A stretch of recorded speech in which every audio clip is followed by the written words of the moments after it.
2023 NFL drafts are happening now, and we have got you covered with a complete list of wide receiver rankings split into tiers so you'll know just when to draft them. All that's coming up next.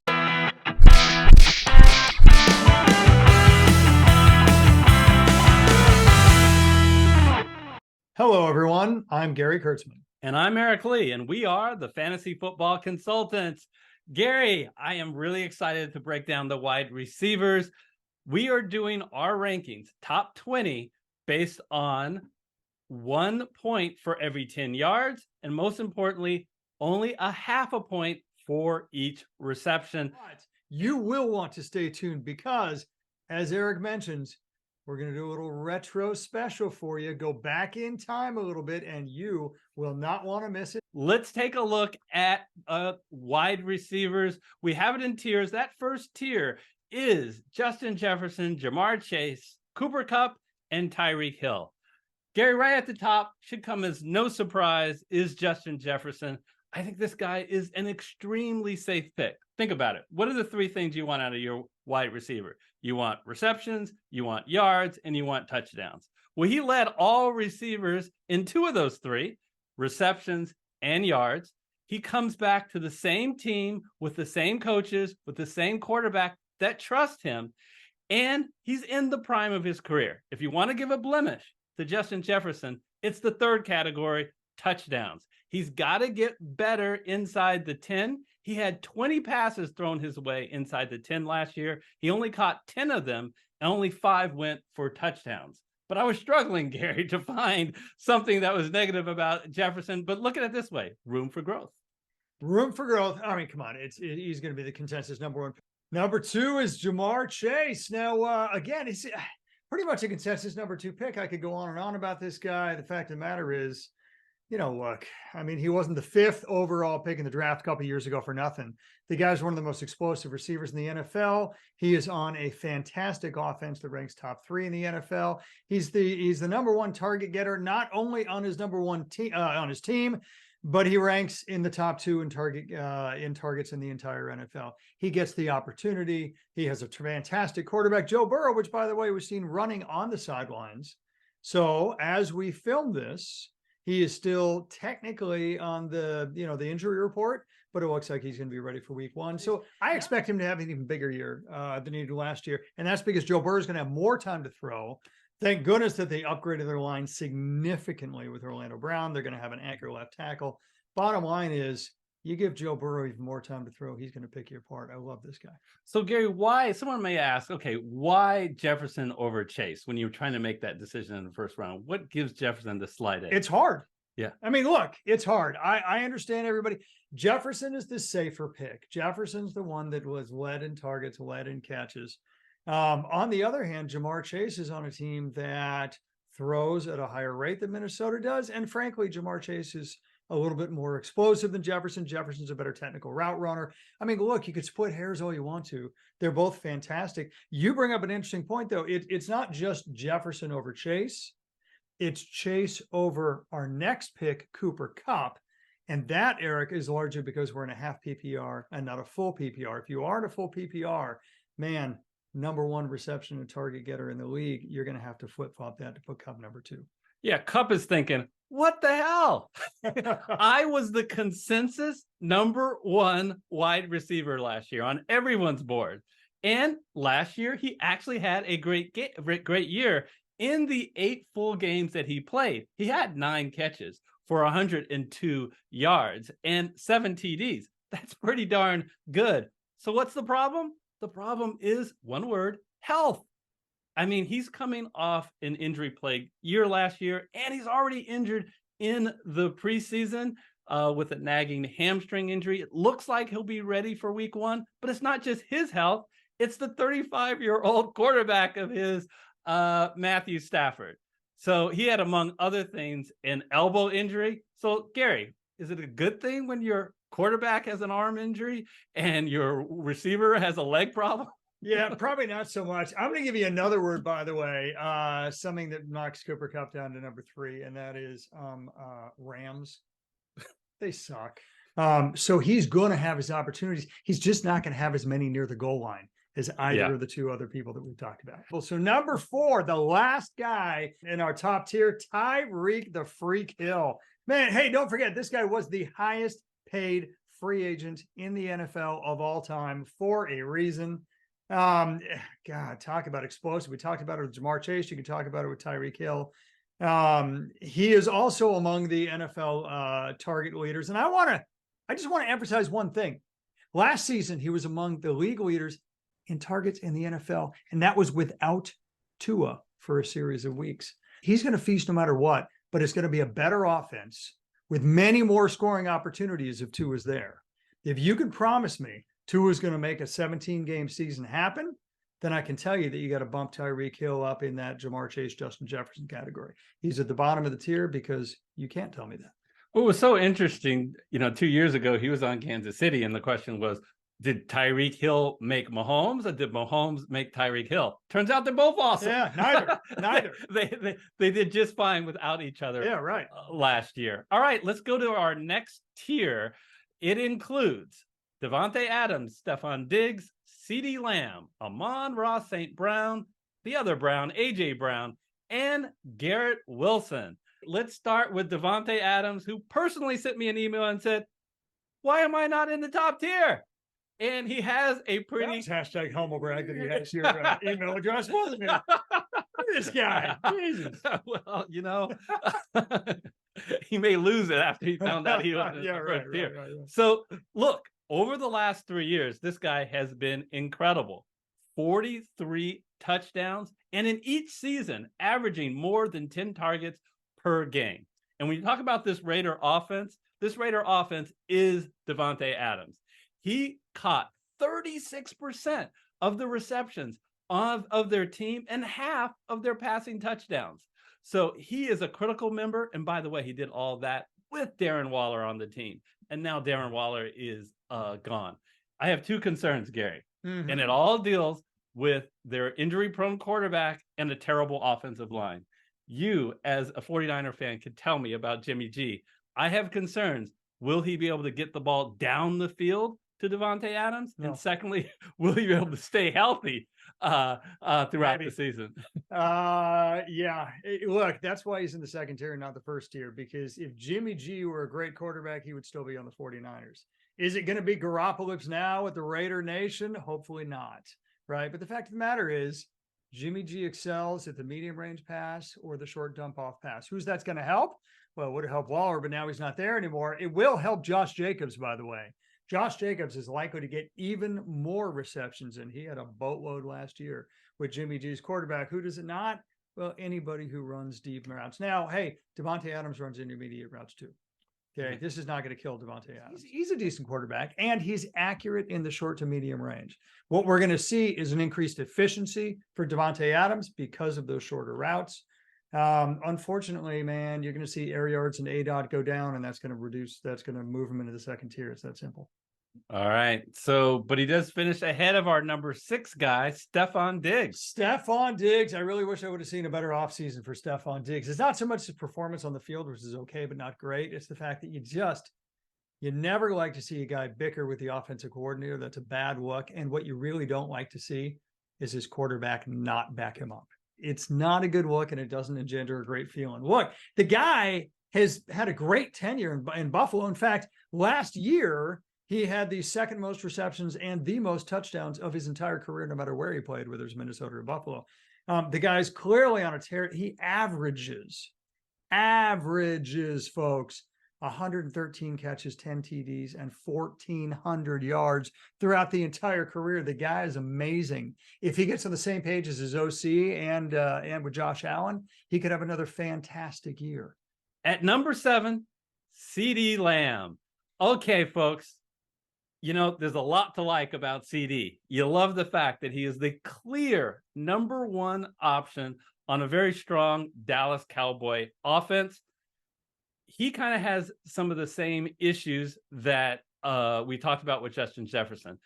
With all the targets that he received, and he received a ton en route to getting 1,400 yards and catching 102 passes. With all those targets, he didn't catch a lot of touchdowns, because he wasn't targeted when they got close to the end zone.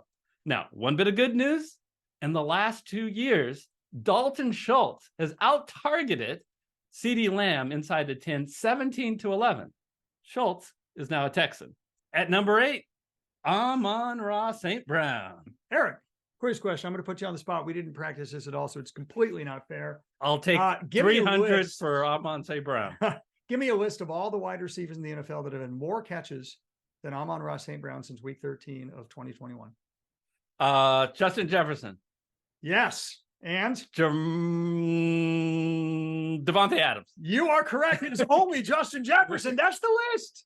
That is the list, full stop. Justin Jefferson. Nobody else has had more catches in the NFL. This guy is phenomenal with those opportunities. He flew under the radar for all sorts of different reasons, partially the college he came out of, partially the team he plays on, with the relative lack of coverage of the Lions. They don't make it to the playoffs, blah, blah, blah, blah, blah. If they do, they don't go anywhere. This guy is a phenomenal talent. The one thing you have to worry about is the fact that they drafted Jameson Williams 2 years ago in the first round, and he was supposed to be the next big thing before they realized they had the next big thing with Amon-Ra St. Brown. Would you bet on it that he's the next big thing? If you're Jameson Williams, please don't bet on it. Here's the deal about Jameson Williams. It's not just that he's out for 6 weeks with one of the most trumped up and incredibly lame set of charges by the NFL. He didn't even bet on the NFL. The same bet that Jameson Williams, had he just made that same bet in the exact same way, the exact same thing in the parking lot, he would have been fine. But because he did it in the building of the Lions headquarters, they suspended for 6. It's stupid. It's ridiculous, but it is what it is. I don't think Amon-Ra St. Brown has a whole lot to worry about losing his wide receiver 1 status for Jameson Williams. I think this guy's firmly in the second tier, and we may be talking about this guy's first-year material next year for sure. Yeah, it all comes down to that Detroit offense. It's so good. They put up a ton of points, and his only competition is a bunch of rookies. Right? So very highly even Williams is a rookie, really, since he didn't play much last year. Exactly. Yeah. And Jahmyr Gibbs and their tight end, Sam Laporta.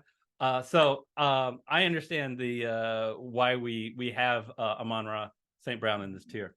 By the way, 8 of the last 9 games to close out the season played in a dome. Can't hurt. Oh, especially at that time of the year when other wide receivers may be dealing with bad weather. Cannot hurt. All right. So from one Brown to the other, AJ Brown is at number 9. Gary, here's the deal. AJ Brown's speed and his size makes him a nightmare for defenses. It helps that he has an elite QB throwing to him, and he led all wide receivers, at least that had 50 receptions, in yards per catch. He's a huge deep threat, and that's big. I like this guy. If you see on our list, a lot of people have Brown and Smith, his running mate. Smith, yeah, really far apart. We don't. We've dropped Brown a little bit because I don't see him as the clear number 1 wide receiver on this team, more like a 1A, 1B. So they're 2 totally different receivers, but they send AJ Brown on the deep routes. They take Devonta Smith, even with all his speed and all his elusiveness, and they send him on the intermediate routes. So what does that do? Nothing in terms of targets. I mean, Jalen Hurts will wing it downfield. In fact, AJ Brown only had 8 more targets than Devonta Smith all year. That sounds great for Devonta Smith, right? To your 1B to 1A comment. It's just that the air yards and the A dot are bigger, which is going to make AJ Brown more valuable, right? That's what puts AJ Brown in the second tier. It puts Devonta Smith in the third tier. Number 10 is Garrett Wilson. Garrett Wilson, he's the last guy in this second tier because he's the last guy that I think you can look at yourself and say 2 things. One, he is a definite wide receiver 1 on his own team. And the other is he is a virtual slam dunk to get even better this year than he did last year. Think about what he did last year. Well, rookie of the year. I mean, he was first round pick, 10th overall, right? So you'd expect good things, but he got great things last year. Rookie of the year, fantastic performance, 1,100 yards, 25% target share, for God's sakes, with the crappiest of crappy quarterbacks. The guy to start the season was Zach Wilson, for crying out loud, right? I mean, he does finally get to, like Joe Flacco and Mike White, which is a little bit better, But man, imagine what he can do for Aaron Rodgers. I get that this is not prime of his career, Aaron Rodgers, but huge step up. And Aaron Rodgers loves to target his best receiver, see Davante Adams, right? He's already compared Garrett Wilson to Davante Adams, and you look in the preseason, and it's clear that Garrett Wilson's the first read, right? I'm not saying he's going to have prime Davante Adams in terms of production, but I'm also thinking that is his ceiling, which means at worst, this guy is going to be in the second tier. And again, I honestly believe he's one of the two people in this tier where I'm thinking, along with Amon-Ra St. Brown, next year, we're probably talking about him in the first tier rather than the second tier. He's only going to get better. Yeah. Well, I actually think Wilson was pretty bad last year. But enough about Zach. All right. So, no, I'll be here all day, folks. All right. So that wraps up our second tier. All right. In our third tier, we have Jalen Waddle, Devontae Smith, Chris Olave, T. Higgins, and DK Metcalf. All right, Gary, at number 11 is Jalen Waddle leading our third tier. Waddle. You know, that Miami offense funnels more than any other team in the NFL a lot of their targets to their wide receivers. 64% of their receiving yards went to Waddle or Hill. For Waddle, if you like him, you're betting on Tua's health.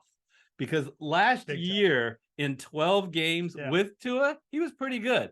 89 yards a game on average, with 8 TDs. But without Tua, dog meat. Terrible. Averaged only 55 yards, 0 TDs. Eric, if you're a backup quarterback and you don't have much experience in the NFL, you tend to just focus on your best receiver and just funnel him target after target after target. And let's face it, on most teams, that would be Jalen Waddle. On this team, it's Tyreek Hill. So yeah, you are really betting on Tua's health. Devonta Smith, I feel like we just talked about this guy, right? So we're going to keep this relatively short. He's the 1B to AJ Brown's 1A. You know, look, like I said, he runs the intermediate. He gets just as many targets. Okay, 8 less, but that was 8 less over 17 games. He's within a half target a game of AJ Brown, and that's damn good company. The only difference is his ADOT is your yards are lower. That still is damn good on a Philly offense. Draft Devonta Smith early and often with confidence. All right, at number 13 is Chris Olave.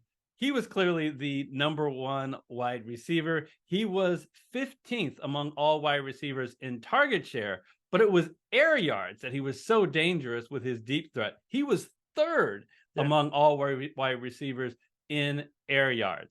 Okay, so we got some good news and bad news for Chris Olave in his sophomore season. The good news is he got a QB upgrade. He's got Derek Carr throwing to him, which I only think will benefit. Potentially bad news is he'll get a little bit more competition if Michael Thomas actually finally plays. Olave is quick. He runs great routes, gets separation. He's among the top 10 in the NFL in wide receivers in separation. That says a lot, folks, because if you're going to run the deep routes, all you need is a step. When you're talking about a quarterback like Derek Carr, who was top 5 in the NFL for years in accuracy throwing the ball 40 yards or more. Right. So, I mean, it all plays to the strengths of the offense and of the strengths of Olave. Right. So I think he's in a almost a perfect situation right now. And if he can get Thomas healthy to it's kind of the opposite. I mean, right. Olave takes the top off the defense. Well, he almost needs Thomas to take the safeties and draw one of them in to help with the over middle intermediate route that a slot receiver throws, which Michael Thomas is hopefully still good enough to command.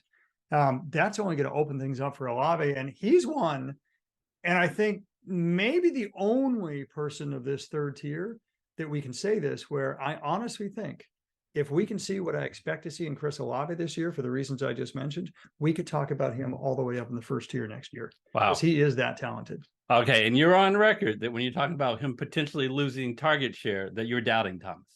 Oh. Okay. So let's move on.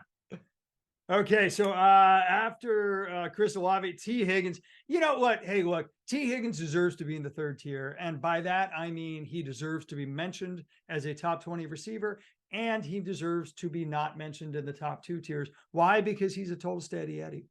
And you love steady eddies in fantasy football, because once the first, say, 3 rounds are over in your fantasy draft, all the guys that could potentially have wide receiver 1 seasons are gone. And what you're left with, what you want to anchor your team, are the guys like T. Higgins, who just every single year, I mean, he's had back-to-back 1,000-yard, 6+ TD seasons on a very strong offense. He never has to worry about a double team, at least as long as Jamar Chase is healthy. But he is very talented in his own right, and he has clear separation over Tyler Boyd, which is a wide receiver 3.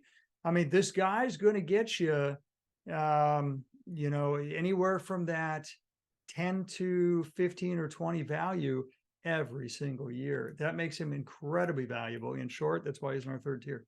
Yeah, you wonder whether the loss of Samaje Perine, that some of that gets picked up by T. Higgins, who does some shorter routes.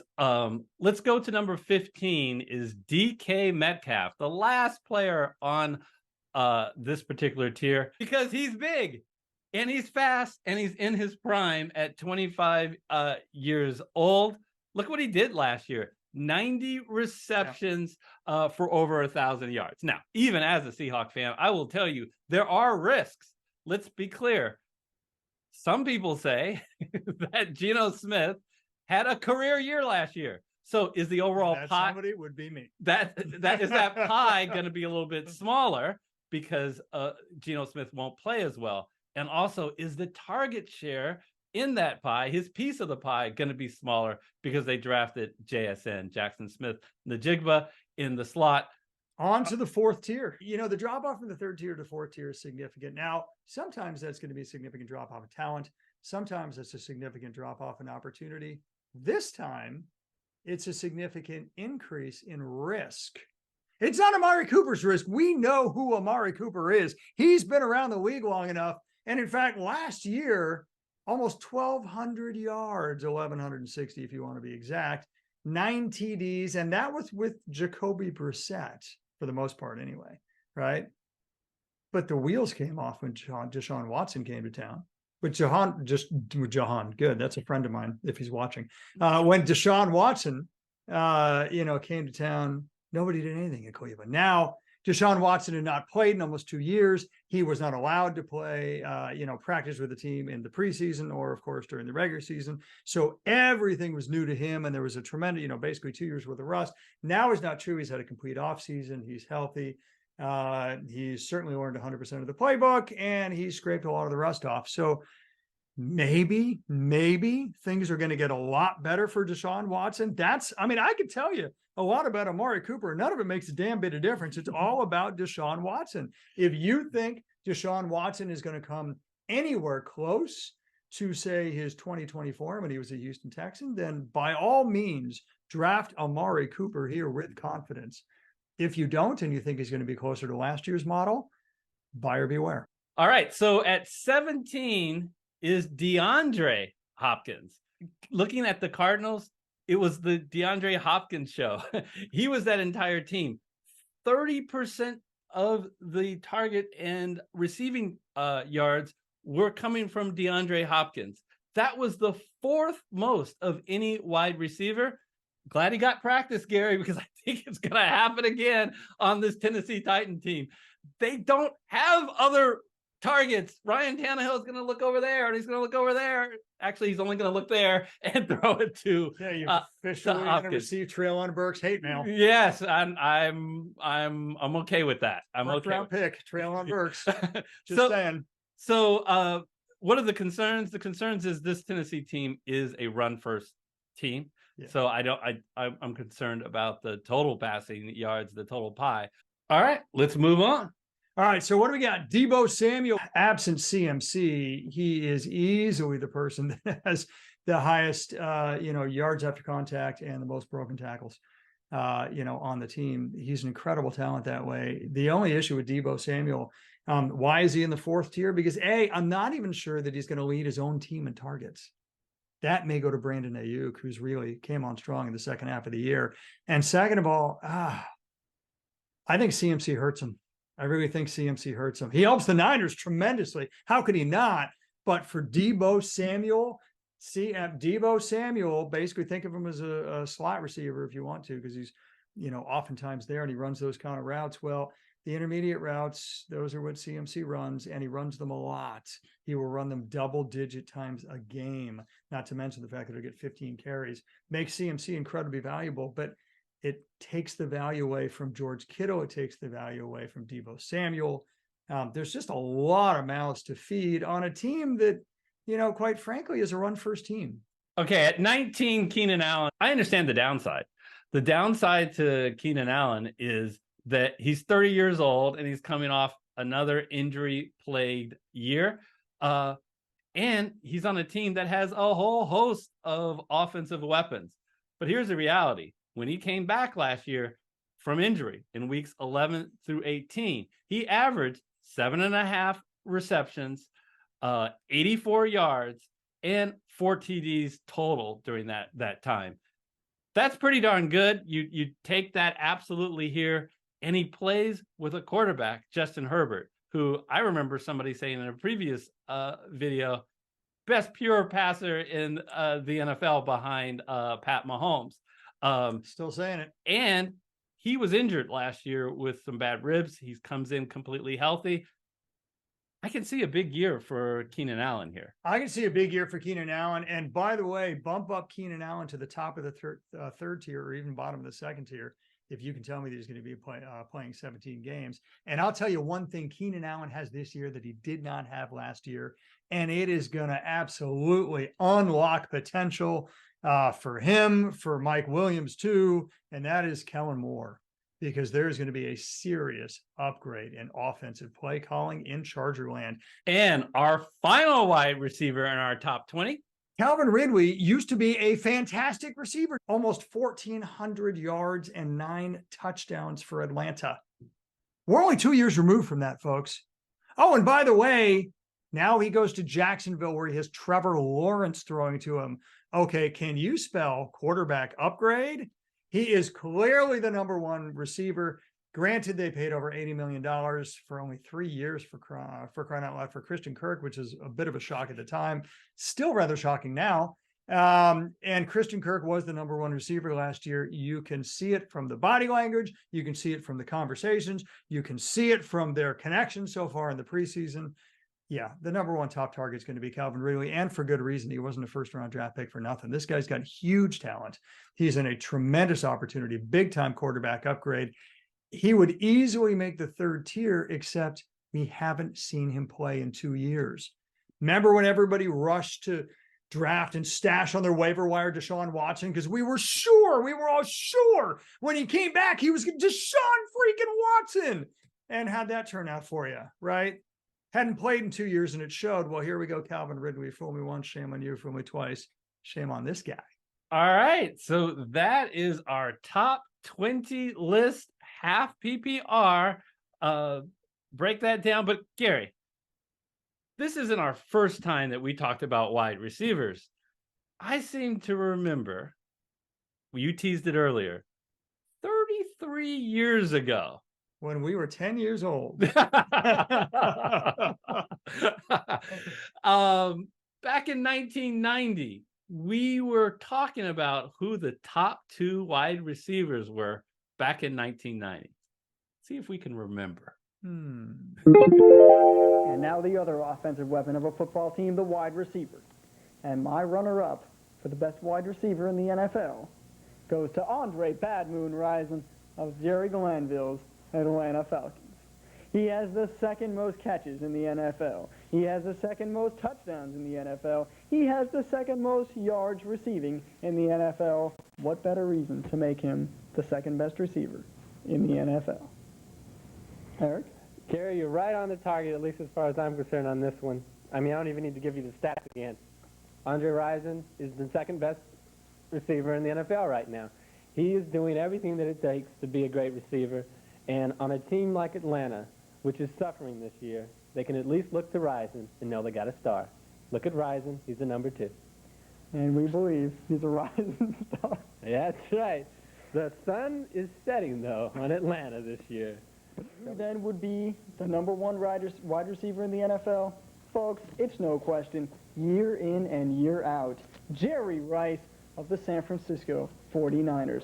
Eric, he has the most catches in the NFL, he gained the most yards through the air in the NFL, and he has the most touchdowns in the NFL. What else can a wide receiver do? Jerry Rice is going to catch his way to Canton, Ohio real soon.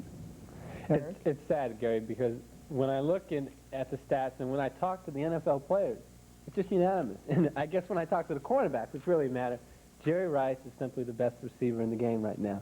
And he's proven it again this year. I'm not going to bore you with the stats, folks, but he's number one in almost every important category as a receiver. Jerry Rice definitely deserves my vote, at least, for number one receiver in football today. Well, Gary, it feels like yesterday. Andre Rison and Jerry Rice. Bad moon rising for you John Fogerty fans out there. Yeah. Those, if you're a 49er fan, those were the days. Yeah, let me tell you.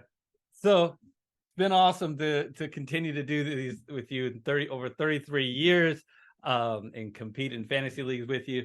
All right. So if you want more of this, Gary and I broke down the top 10 quarterbacks and the top 20 running backs for the 2023 season for fantasy.